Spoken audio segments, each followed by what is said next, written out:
Muy buenas tardes, soy Verónica Valenzuela y esto es En Nombre de la Ley.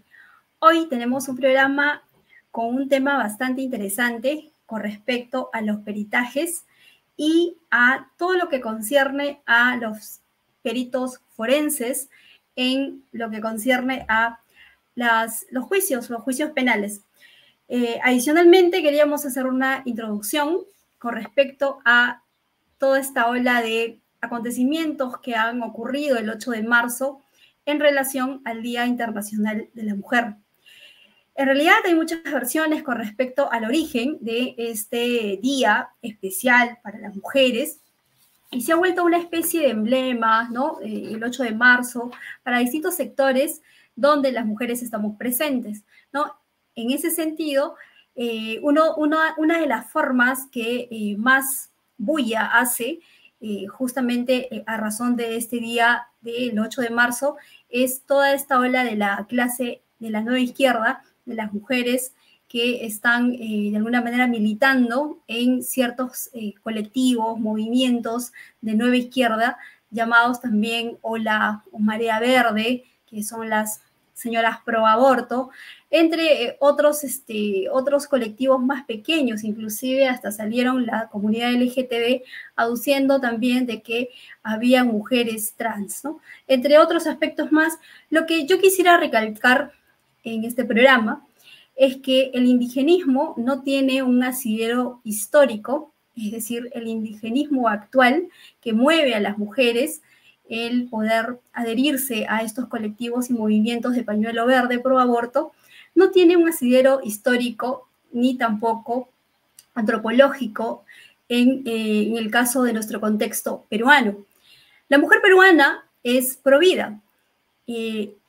Ancestralmente, la mujer de esta zona de Sudamérica, los incas, ¿no? La mujer en el imperio incaico, también era provida, porque el mismo derecho penal incaico castigaba el aborto y estaba catalogado como un ilícito penal quien practicaba el aborto en el imperio incaico.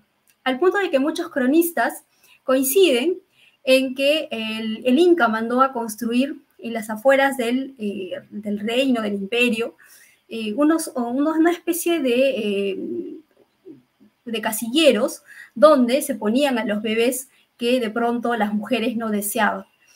En ese sentido, tanto el Inca Garcilaso de la Vega y otros cronistas y historiadores de la época mencionan que sí había penas muy drásticas para la mujer que cometa el acto ilícito del aborto. En ese sentido, estos colectivos llamados indigenistas no tienen un asidero histórico y creo que les falta bastante el poder aprender sobre el nacionalismo que tanto dice la izquierda defender, ¿no? La clase política de la izquierda y todos estos movimientos sociales aducen que en realidad son nacionalistas cuando son internacionalistas, porque si fueran nacionalistas tomarían las costumbres y también los valores de nuestros ancestros como los incas que protegían la vida y eran pro vida.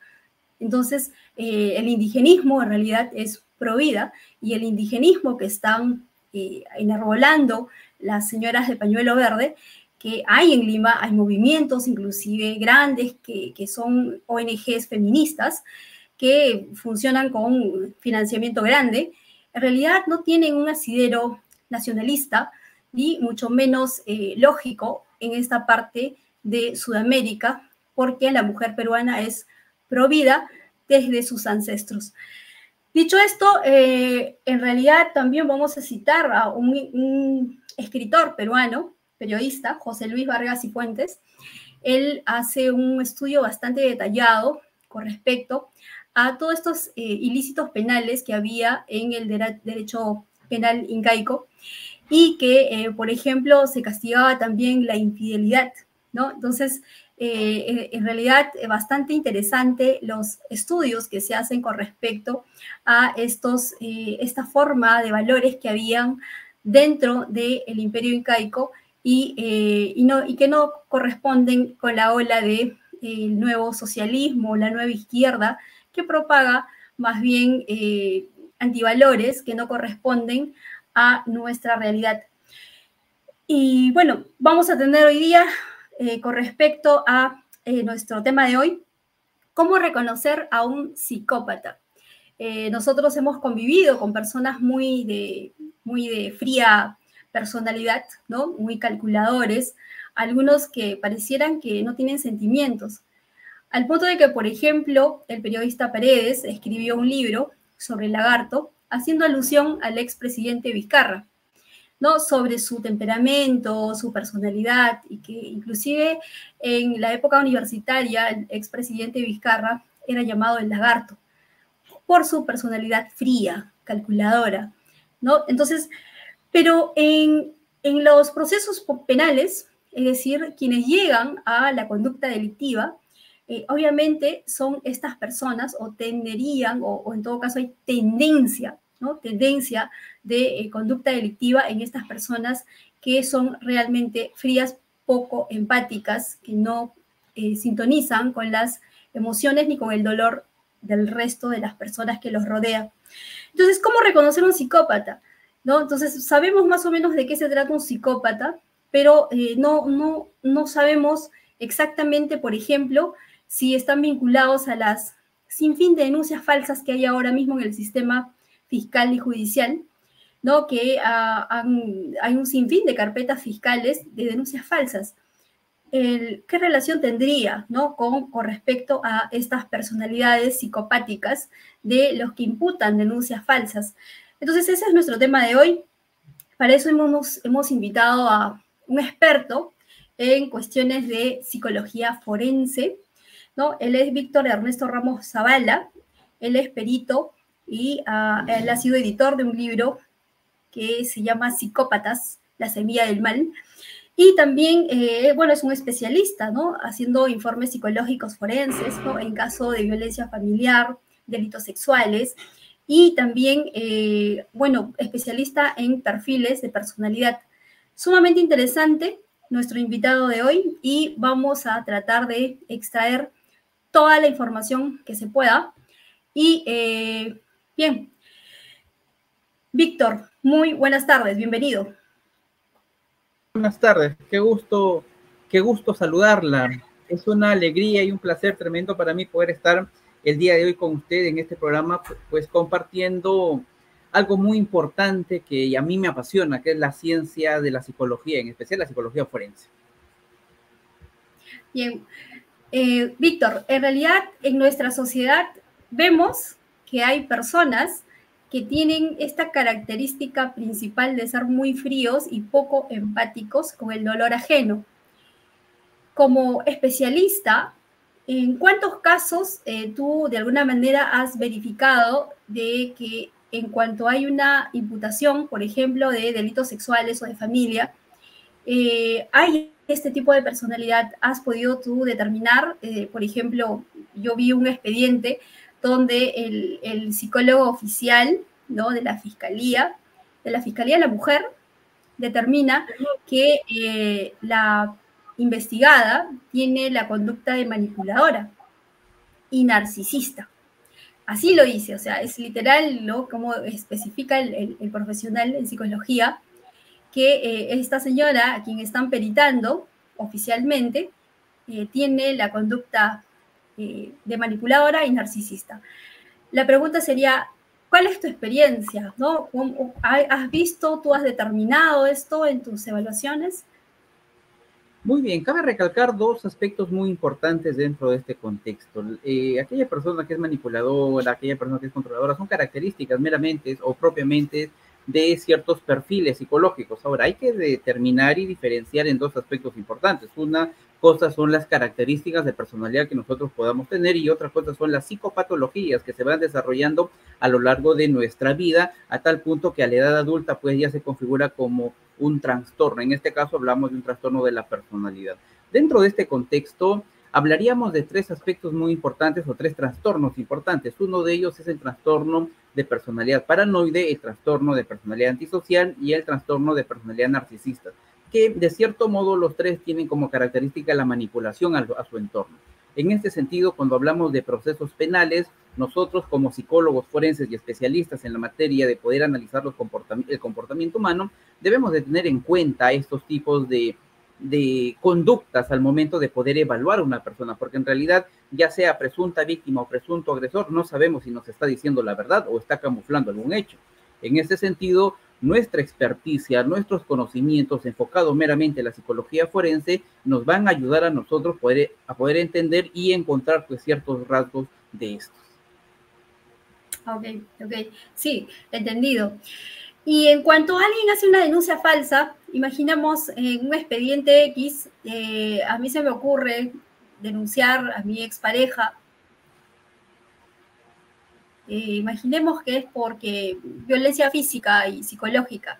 ¿Esta persona ya tendría algún rasgo narcisista o ¿qué patología tendría? Mira, a grandes rasgos podríamos mencionar que probablemente tenga conductas histriónicas como tal, y esto aunado o comórbido con algún narcisista. Ahora, cabe recalcar lo siguiente, tanto el narcisista como la persona histriónica tienden a tener esa necesidad de llamar la atención. Obviamente el histrionismo mucho más porque es una de las características fundamentadas o cementadas dentro de esta patología, pero también el narcisista. Ahora, cuando hablamos nosotros de denuncias falsas o de personas, ya sea varón o mujer, que denuncien un hecho que nunca pasó, mayormente estamos hablando de la teatralidad, de la sobregeneralización, de la sobreactuación de un hecho, a tal punto de lo falso hacer lo real. Y mayormente estas características o conductas, pues lo encajonamos en un comportamiento histriónico. Histrionismo. Y en cuanto al que no, el hecho de que no mide las consecuencias, porque eso ya no es histrionismo. Una cosa es que yo pueda sobreactuar de repente en un contexto familiar, y otra cosa es que yo vaya a un juez, a un fiscal, y diga mentira, pues, ¿no? Entonces, ¿eso es histrionismo también o pasa a ser ya a una conducta más, vamos a decir, Claro, en el ámbito forense o en el ámbito psicológico, debemos de tener en cuenta de que una persona puede generar más de 2 psicopatologías. En este sentido, a eso se llama comorbilidad.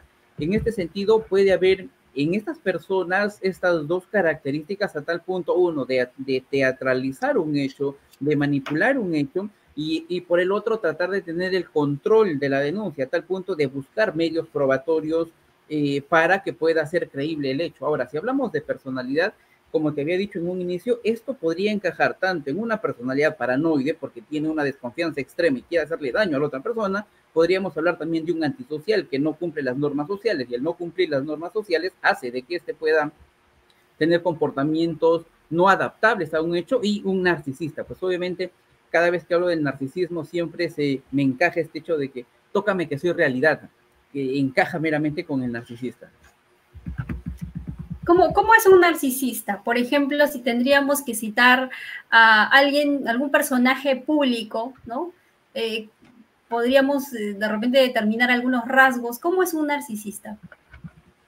Cuando hablamos del narcisismo, estamos hablando mayormente de personas que tienen el ego muy inflado, de personas que tienden, por un lado, a creerse intocables, tienden, por un lado, también a manipular al resto para poder alcanzar su objetivo, y no les importa si estas personas pues minimizan, pisan o desgracian la vida de otras personas. El objetivo de ellos es alcanzar un hecho, y ellos mayormente hacen todo lo que fuera posible para poder alcanzar el propósito que ellos están pues premeditando como tal. Claro. En realidad es sumamente interesante lo que menciona, porque podríamos citar a muchos casos, ¿no? del entorno ahora mismo público con respecto a esta personalidad, ¿no? Muchos que han caído en conducta delictiva. Es decir, un narcisista no cae con facilidad en conducta delictiva porque obviamente se cree totalmente a una persona intocable. Entonces, en ese sentido, la conducta delictiva, por ejemplo, hace unos años yo vi un documental sobre la personalidad del delincuente. Es decir, ¿quién es el delincuente? O sea, ¿cuáles son sus características? ¿Y por qué, o sea, nace así, se hizo en el camino? ¿Cuáles serían los requisitos para que una persona se convierte en delincuente. Y de acuerdo a lo que usted nos menciona, un narcisista fácilmente podría entonces llegar a tener conducta delictiva. ¿Es así? Sí, mire, y no solo el narcisista, dentro de los patrones de comportamientos de la personalidad, las patologías que están expuestas a cometer muchísimos más delitos es el antisocial, el narcisista y el paranoide por su propia estructura de personalidad. Y ahora, cabe recalcar que esta psicopatología no es que se haya desarrollado en la edad adulta, sino que esto tiene como génesis etiología desde el inicio de su infancia, cómo se ha ido desarrollando el ambiente, el factor biológico, el factor social, el factor psicológico, todos ellos han influido para que la persona en la edad adulta pueda tener estas características. Ahora, una de las tantas características también dentro de estas personalidades, pues es la frialdad. Y justo es lo que usted mencionaba al inicio, ¿no? Sobre el autor y este libro que se describió en relación al expresidente. Entonces, en este sentido, estas personas como tal, tanto el antisocial como el narcisista, van a tener menos emociones a tal punto de que su accionar a ellos, pues, en vez de causarle situaciones neutras, les causa placer. O sea, generar el daño hacia otras personas, a ellos les causa placer. Todo un mundo, en realidad, ¿no? Es muy complejo la mente del ser humano con respecto a sus distintas personalidades. Ahora, he visto muchos debates periciales donde en algunos casos se ha instrumentalizado, por ejemplo, niños, por ejemplo, he visto hasta ancianos. En ese caso, por ejemplo, el hecho de instrumentalizar, por ejemplo, a un niño, en el caso de papá o de mamá, en un tema de familia, ¿qué personalidad tendría? ¿Es un narcisista con frialdad? ¿Cómo sería? Cuando hablamos de la cuestión de familia, estamos hablando meramente sobre la alienación parental, ¿no? Que el padre o madre ponga en contra a su hijo, en contra del otro progenitor. En este sentido, una de las personalidades que encajas, obviamente lo acabas de decir, es la personalidad narcisista, pero esto también viene de la mano con el histrionismo, ya que se tiene que generar teatralidad, se tiene que generar la sobre generalización de una conducta para que esto pueda ser creíble. Ahora, yo para modificar una conducta tengo que primero modificar los pensamientos de una persona y estos pensamientos le van a generar emociones y estas emociones pues se va a ver expuestas en conductas como tal y eso lo vemos pues día a día dentro de los contextos penales que vemos. Sí, justamente sobre el tema de la alienación parental, hay muchos psicólogos, ¿no? Por ejemplo, que ahora mismo trabajan en el Estado, que no creen en el síndrome de alienación parental. ¿Qué tiene que decir al respecto como profesional? Cabe recalcar lo siguiente, la alienación parental es considerado un síndrome, no una psicopatología, y esto se acuñó en base al comportamiento que tiene uno de los progenitores para poder manipular la mente del menor, de su hijo o hija, a tal punto de ponerle en contra de su otro progenitor. En este sentido, no es que no exista, sí existe. Bueno, hasta el día de hoy no está tipificado como una psicopatología, pero esto es un síndrome, y un síndrome es lo más cercano a una psicopatología. Ahora, estas características, de cierto modo, no es que hayan ocurrido de recién, sino esto viene desde muchísimos años atrás, este tipo de comportamiento, solo que ahora en la actualidad se ha visualizado mucho más.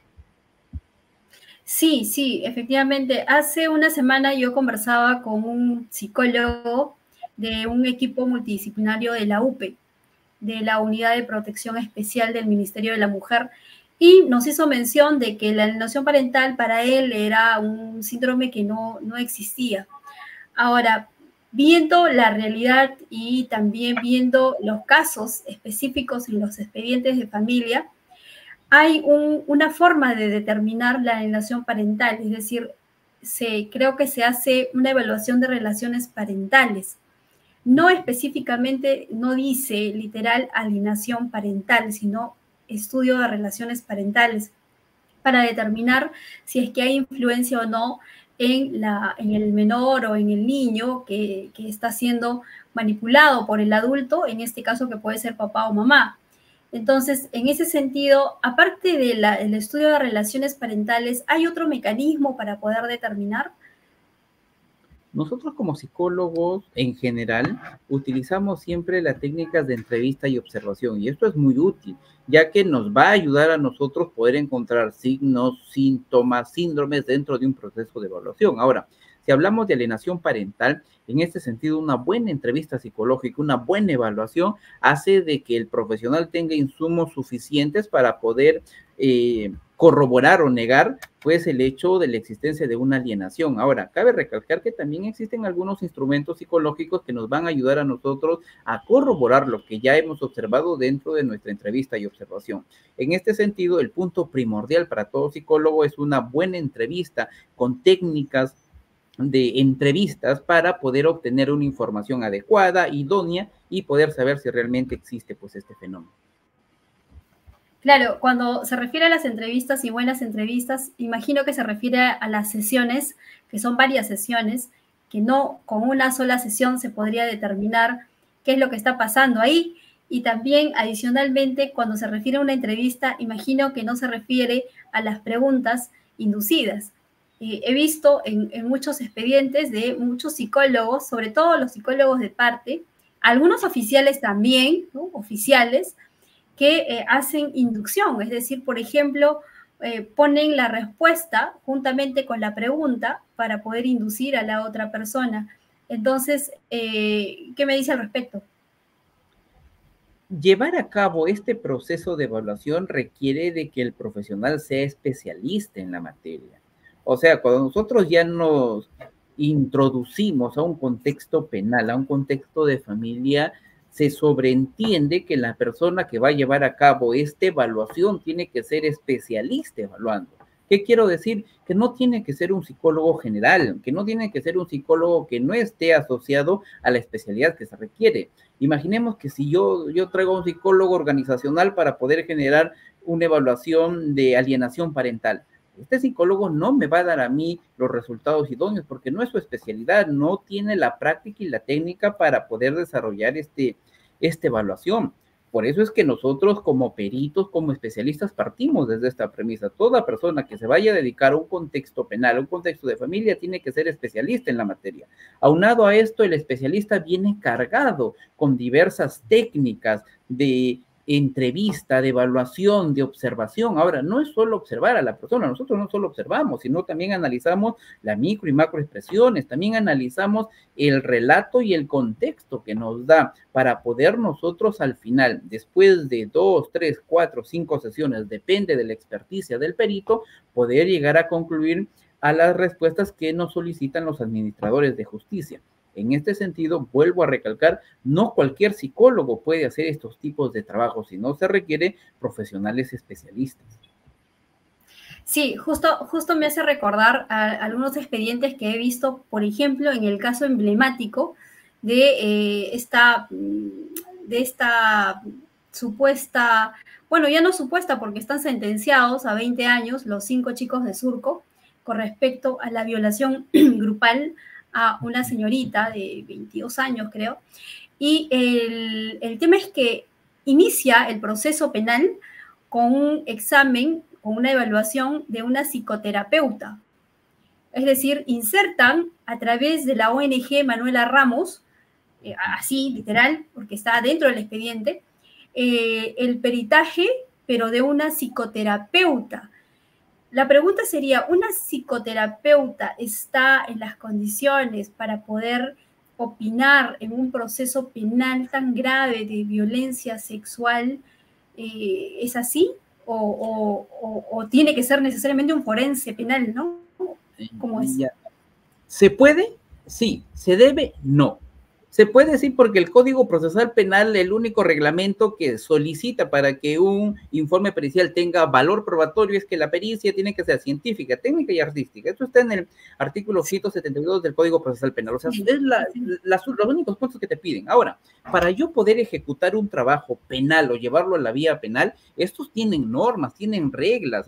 Tenemos el Código Procesal Penal en el cual el artículo 178 nos enmarca cuál es la estructura de un informe pericial.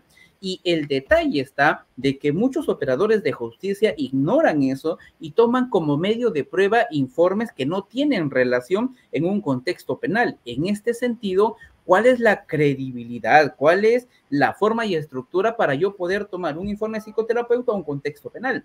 Yo soy perito de parte, mi función como perito de parte es poder desacreditar los informes del perito oficial, por ejemplo, o de otros profesionales como tal. Entonces, ¿cómo yo cuestiono estos informes? Primero, desde la parte estructural. Se supone de que para cada especialidad existe una estructura, existe un formato a seguir. No se puede evaluar por evaluar. Ahora, los fines de cada especialidad son muy distintos. El fin psicoterapéutico es brindar apoyo, es brindar mecanismos de afronte a aquella persona que está mal en algún sentido de su vida. En cambio, el objetivo de un informe pericial es usar como medio de prueba para poder saber y analizar las consecuencias de un hecho.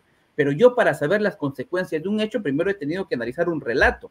Y ese relato yo tengo que analizar si es creíble o no es creíble hasta tal punto, porque para eso me entrenaron, para eso se estudió 5 años, después especialidades y todo ello. Entonces, un psicoterapeuta no está en la función, o no tiene, personalmente, considero esto, que no tiene los mecanismos necesarios para que su informe sea como un medio de prueba. Es por eso que muchos de los casos a veces tienden a poder quitar credibilidad a tal punto, porque el informe no tiene valor.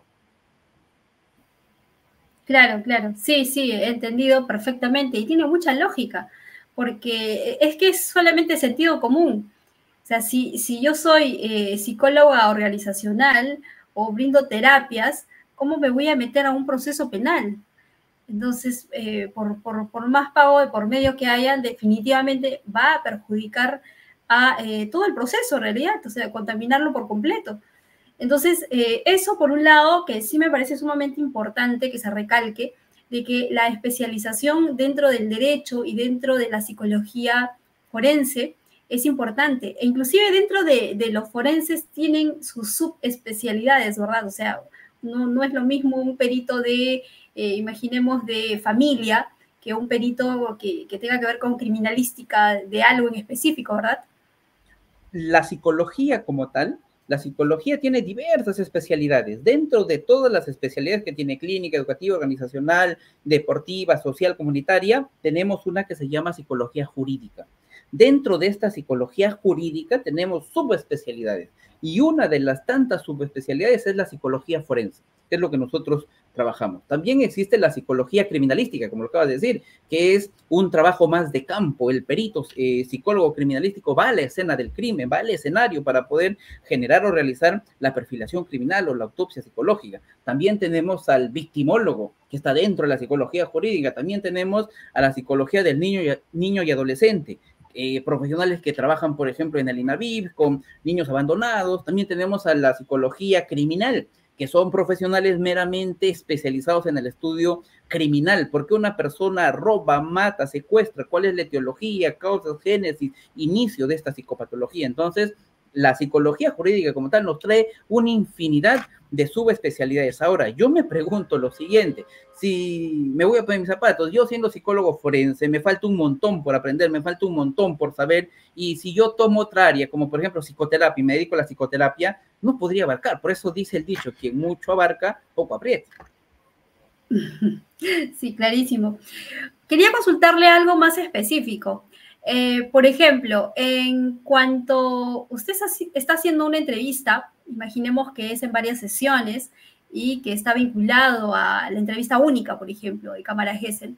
Si la persona que está siendo entrevistada, que puede ser un adolescente o niño, ya no desea hablar, dice, por ejemplo, acá tengo literal lo que dice el niño, dice, no sé si me entiende, ¿esto sucedió?, le pregunta el psicólogo, y el niño responde, la verdad no me acuerdo de nada.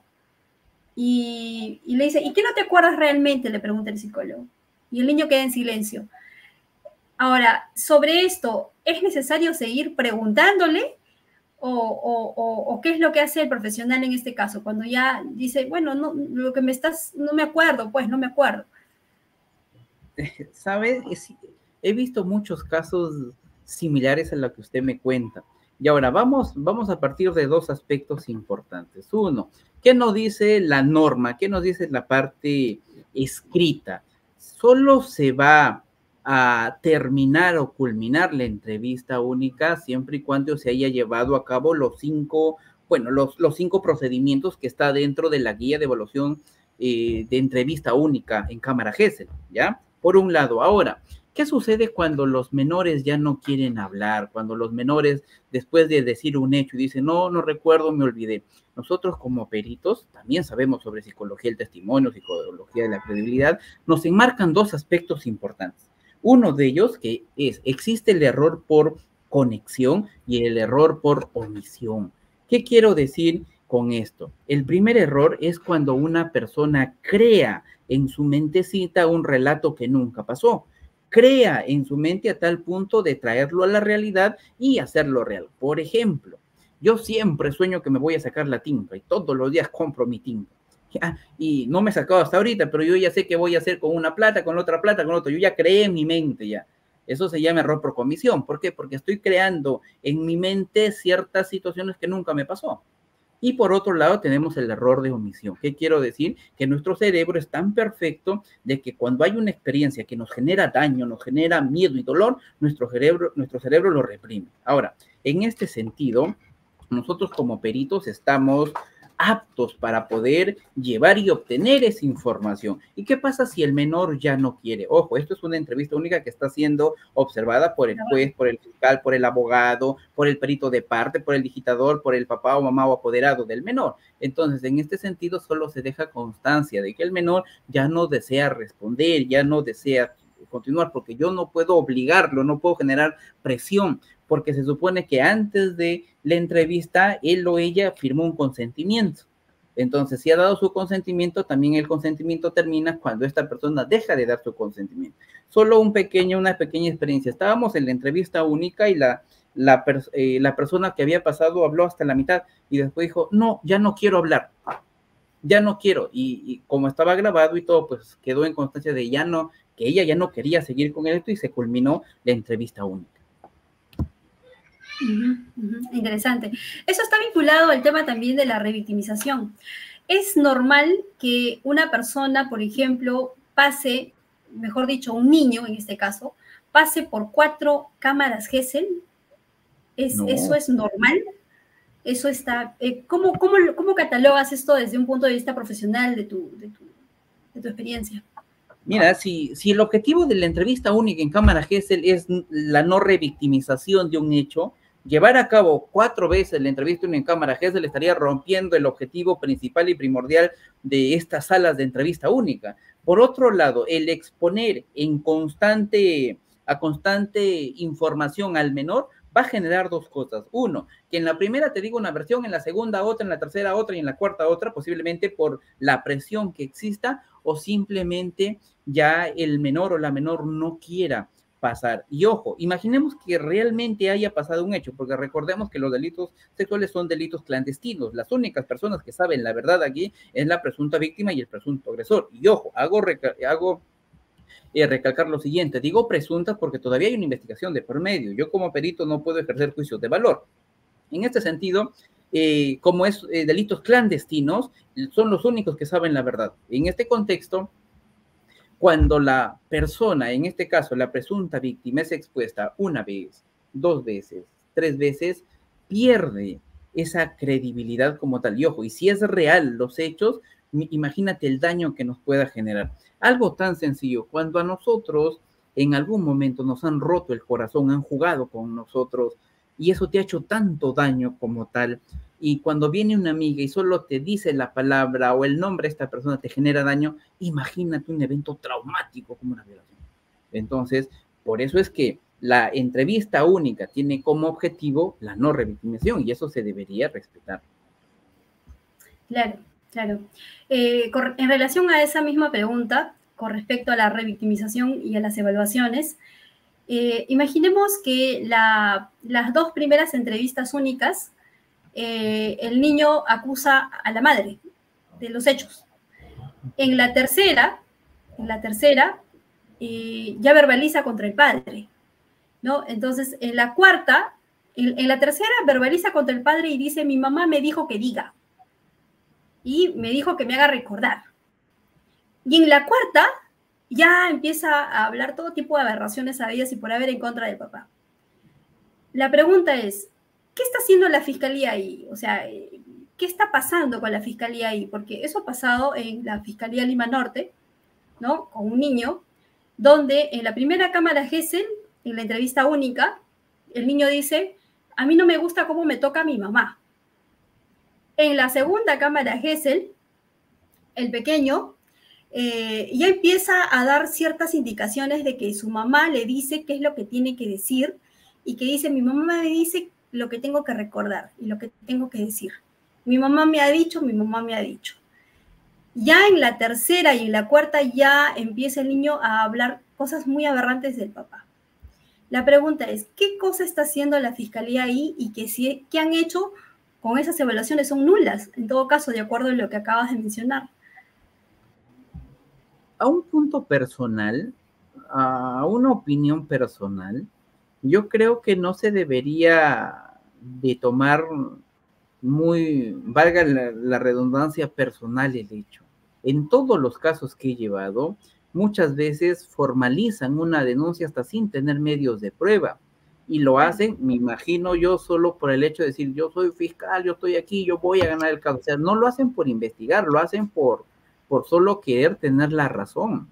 Algo así, una experiencia así rapidita, fue un cliente mío, fue denunciado, pero él por el delito sexual, pero él era ciego, no tenía ojos. Y supuestamente había atacado a una sobrina de 14 años, pero ¿cómo? Si él no tenía ojos. Y él siempre estaba al cuidado del hijo o de la mamá, porque perdió los ojos hace 3 años. Y los hechos pasaron hace un año, supuestamente. Y incluso formalizaron esto y al final, gracias a Dios, se archivó porque no había, el único medio de prueba era la entrevista en cámara Gesell y el protocolo de pericia. Entonces, en este sentido, creo yo de que se debería actuar con más objetividad y no con un aspecto personal. No es que un abogado se enfrenta con el otro para ver quién es mejor, quién gana más y quién tiene más galardones. No, no es así, sino es el punto de averiguar una verdad científica. Por eso es que se requieren de diversos profesionales en la materia para poder obtener esa verdad científica. Sí, definitivamente a mí me pareció muy aberrante que la fiscalía haya practicado 3 veces en el Instituto de Medicina Legal, ¿no? Psicología forense, entrevista de cámara Gesell, ¿no? Entrevista única, y una de parte encima. Entonces, en realidad, hay que determinar las circunstancias en todo caso y ver la objetividad antes de pasar a investigar cosas que realmente son curiosos, ¿no? Porque ¿cómo es posible que, por ejemplo, ahora, por más delito en la clandestinidad que sea, se sienta a una persona y automáticamente imputa una denuncia de tamaña magnitud como una violación y la fiscalía se moviliza, la policía se moviliza y en el camino encuentran que en realidad era falsa, o sea, no era cierto, o sea, y ya está perjudicado la persona, ya se usó los recursos del Estado, ya se generó carga procesal, entre otros asuntos más.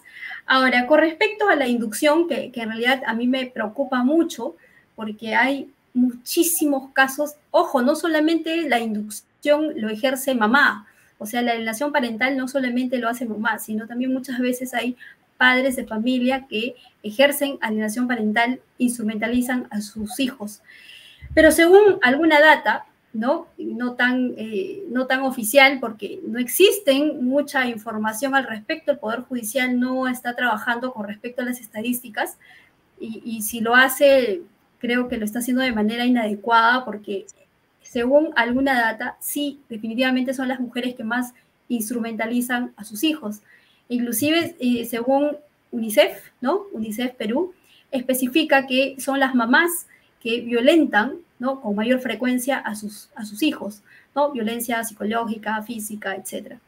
Entonces, volviendo a nuestro tema de la manipulación y la instrumentalización, ¿cuándo pasa a ser delictivo? O sea, ¿cuándo pasa la línea delgada el narcisista, ¿no? O sea, una cosa es que sea egocéntrico, que se crea dueño de la verdad, que en el divorcio ella es la que va a tener todos los beneficios porque ella es la mujer, ¿no? Entre otras cosas más, ¿no?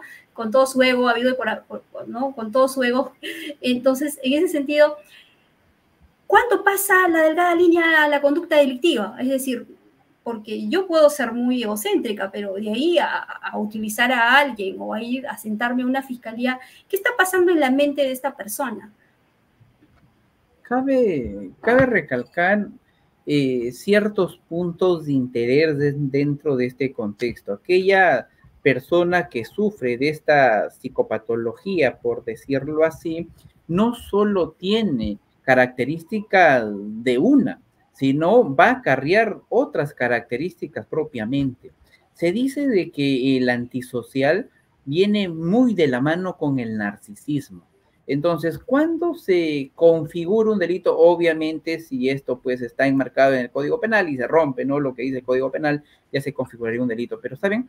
Aquí existen, los antisociales también son llamados psicópatas y existen psicópatas que ya se han adaptado a un contexto social, a los cuales se les denomina psicópatas integrados. Se adaptaron a una sociedad, se adaptaron a un medio en el cual respetan las normas sociales, pero hay un detalle muy importante, no respetan las normas morales. ¿Qué quiero decir? Que no les interesa pisotear, agredir, manipular a otras personas a tal punto de lograr su cometido. Ahora, aunado a esto, estas personas tienden a ser muy odiosas, por decirlo así, en este contexto. Hazle algo y te van a devolver.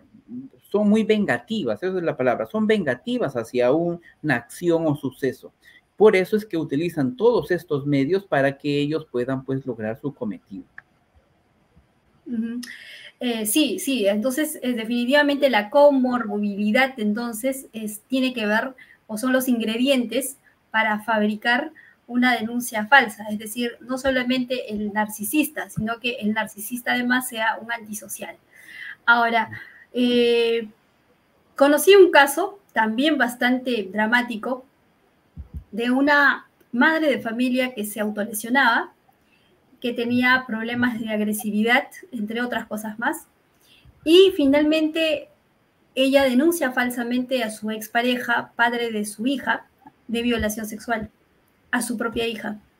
Hace la denuncia, pero para que sea más creíble su denuncia, ella ya pasó de ser narcisista a ser psicópata, vamos a decir, que ya no respeta absolutamente nada. Golpeó a la niña en sus genitales para simular una violación.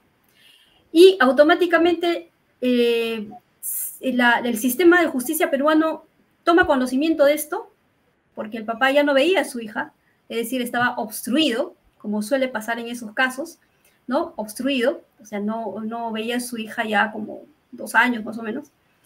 Y finalmente lo único que hace la Fiscalía de la Mujer y el Juzgado de Familia es darle la tenencia total al papá. Pero a ella nadie le ha juzgado por lo que ha hecho. La pregunta es, en nuestro ordenamiento, ¿estamos permitiendo ahora, y por qué motivo, que estos delitos queden impunes, provocados por estas personas que tienen, pues, como usted menciona, tienen problemas son antisociales, son narcisistas, y algunos hasta tienen el tema de la paranoia, ¿no? Es decir, por ejemplo, esta señora parece que tenía todos esos ingredientes porque está en el expediente que ella acostumbraba a autolesionarse. Entonces, la pregunta es, ¿qué está pasando que no se castiga esto? Conversaba con un abogado y me dijo algo muy interesante que voy a compartir con ustedes. Hoy por hoy, hoy en la actualidad, es un peligro ser varón. ¿Por qué? Porque mayormente las normas están enmarcadas a salvaguardar a la mujer, y eso está bien, pero él me decía que esta frase, hoy en la actualidad ser varón es un peligro. Ahora, si nosotros vamos a este contexto y aunado a lo que me cuentas de que esta señora se autolesionaba, yo puedo llevar a la mente de todas las psicopatologías que existe en mi manual criterio de diagnóstico, quien más se autolesiona es el trastorno límite de la personalidad. Ahora, por su propia personalidad y por su propia inestabilidad emocional que tiene, estas personas son capaces de hacer daño a otras personas y autolesionarse para generar cierta victimización ante los ojos de otras personas.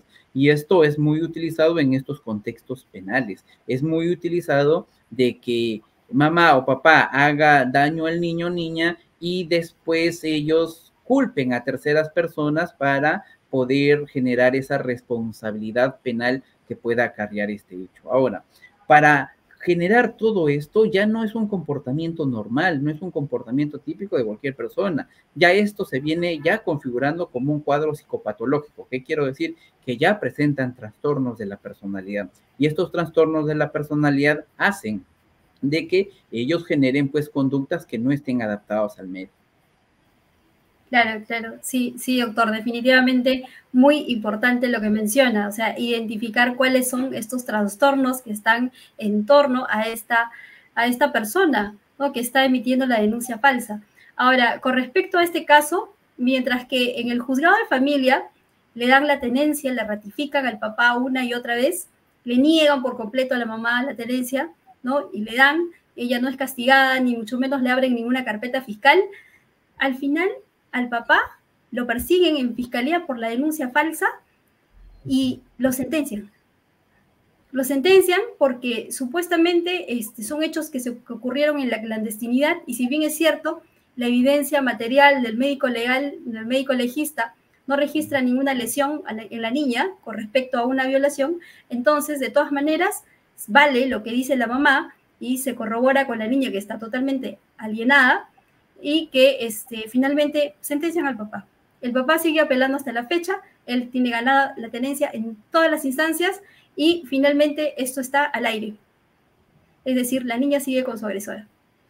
Ahora, yendo a otro caso que me parece oportuno también mencionarlo, otro caso en Arequipa, de una señora que tiene problemas mentales declarados.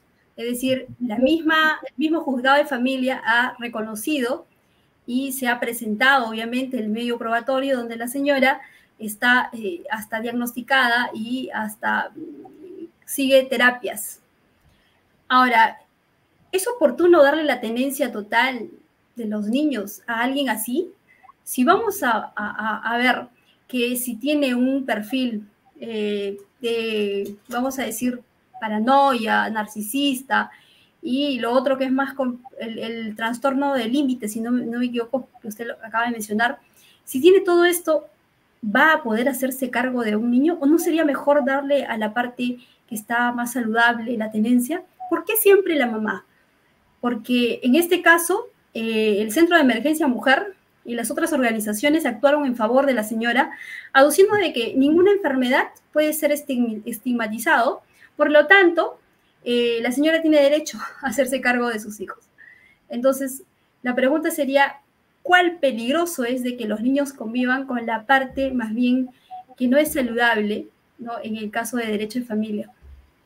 Es que en realidad sí debería ser un tema o punto de debate esto. Aquella persona que no está bien psicológicamente no puede criar a otra persona.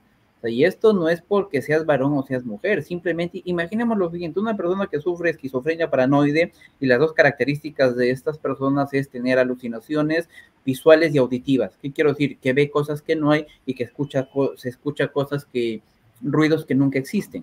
Y dentro de esas voces una voz le dice, oye, mata a tu hijo, mata a tu hijo, mata a tu hijo. Y ella por tantas voces va y termina quitando la vida a su hijo. Entonces, no es que se estigmatice, no es de que se discrimine a una persona por la patología, sino es el hecho de que la patología genera una discapacidad en la persona y para uno mismo también. Ahora, si hablamos ya de los trastornos de personalidad, también sucede este hecho. ¿Por qué? Porque ellos no son responsables, si no son responsables de sus propias vidas, imagínate de terceras personas, no se va a poder desarrollar de manera adecuada. Por esto es que toda persona que esté en un contexto de familia tiene que llevar una evaluación psicológica por los especialistas para determinar qué tipo de personalidad tienen y si estas pues están acordes para poder criar a otra persona, porque no es fácil criar a un menor de edad, a un hijo, una hija, no es sencillo, porque requiere de responsabilidad, requiere de amor y de afecto, y son cosas que muchas veces aquellas personas que tienen esta patología no tienen, porque son fríos, son calculadores, son manipuladores, y en vez de enseñarles, en términos coloquiales, cosas buenas a los niños, pues se genera otro tipo de educación para ellos. Uh -huh, uh -huh. Sí, valiosísimo, muy valioso lo que acaba de mencionar. Sobre todo, me gustaría enviar este material a ciertos jueces y fiscales para que puedan verificar en realidad lo que están haciendo con respecto a la tenencia y custodia de los niños, porque no es el simple hecho de ser madre o ser padre para que finalmente te otorguen algo tan delicado, ¿no?, como es la tenencia total de un niño. Entonces, en ese sentido sí me parece sumamente importante.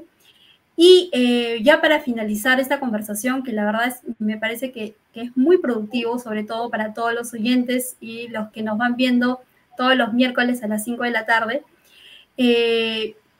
para finalizar, ¿alguna recomendación con respecto a las personas que de pronto están buscando un perito para algún caso determinado? O sea, ¿cuál sería el perito perfecto, ¿no? Porque muchas veces hay usuarios que llegan y prácticamente son estafados, ¿no? Porque no es el especialista, o van a un psicoterapeuta, ¿no? Bueno, en el caso de las señoras Manuela Ramos de Surco, ¿no?, del expediente de Surco, no creo que sea por una cuestión de ingenuidad, ¿no? Yo creo que ahí hay otra cosa adicional, ¿no? De que porque una institución como una ONG feminista que se mete, ¿no?, en un proceso penal donde hay 5 imputados, que son hombres, para variar, ellas despotricaron todo su odio, ¿no?, presentando una simple psicoterapeuta a un proceso penal donde tenía que existir, obviamente, un forense, si era de parte, ¿no? Entonces, ¿cuáles serían los requisitos, ¿no?, para poder buscar un perito, ¿no? Algo así como tu perfil, ¿no? Quisiera dar dos recomendaciones. Uno de ellos, estar en un contexto penal o un contexto de familia no es sencillo, porque esto te genera carga y desgaste emocional y económico. Y por otro lado, no utilicen a sus hijos como escudos o como medios para poder manipular la situación, para poder manipular a nuestros operadores de justicia, porque a la larga nosotros no nos hacemos daño, estamos haciendo daño a nuestros hijos, porque ellos van a repetir el mismo patrón de comportamiento a la edad adulta. Nosotros ya estamos formados, nosotros ya estamos hechos y derechos, pero nuestros hijos que están en pleno desarrollo, ellos son o van a ser los más perjudicados. ¿Por qué? Porque vamos a estar criando a mujeres que tienen vacíos, que tienen dependencia, que tienen falta de amor, a hombres que son agresivos, que son manipuladores, o lo contrario, mujeres manipuladoras, mujeres agresivas y hombres pasivos. Entonces, en este sentido, no toquen el desarrollo de un menor, porque es muy delicado. Si nosotros queremos cambiar nuestra sociedad, el punto de partida es el colegio y la familia, que son 2 factores importantes. Segundo,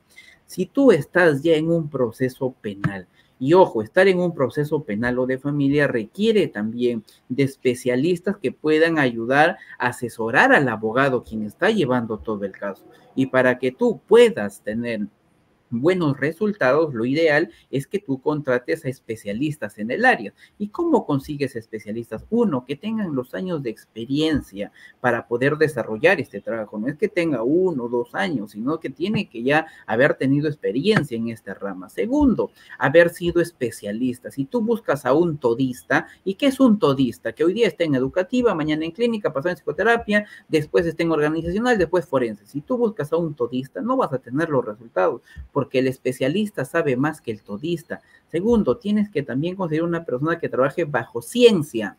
¿Por qué? Porque no me puedo yo dejar llevar por subjetividades dentro de un proceso. Esto se requiere un armamento científico para poder aportarlo a los administradores de justicia. También profesionales que tengan meramente ética en su trabajo. Porque una cosa es tomar caso por caso por caso y otra cosa es poder trabajar con ética analizando los casos que se pudieran tener. Bueno, básicamente esas son algunas de las características principales que debería tener un perito, ya sea particular o un perito oficial, para poder desarrollar estos tipos de trabajo. Listo. Ha sido Víctor Ernesto Ramos Zavala, perito forense, especialista y también muy intelectual y muy pedido en el medio judicial. Muchísimas gracias por tu tiempo, y ya seguramente vamos a ir conversando ¿no? Para otras conversaciones o otros diálogos contigo. Muchísimas gracias. ¿Algo final, por favor? No, agradecerte, doctora, por tan cordial invitación. También agradecer a toda la audiencia que ha estado presente el día de hoy con nosotros. Muchísimas gracias. Lo único que les puedo decir es fórmense como especialistas y tengan en cuenta, Dios a nosotros nos hizo para hacer cabezas y no colas. Y en ese sentido, recuerden que el segundo mandamiento de Dios, que es amarás a tu prójimo como a ti mismo. ¿Qué quiero decir? Ámate tú primero antes de dar algo que no podamos tener. Entonces, primero eres tú, segundo eres tú, tercero eres tú, y en base a eso podrás dar frutos alrededor tuyo, a las personas que te rodean. Bueno, con eso quiero despedirme. Muchísimas gracias a cada uno de ustedes.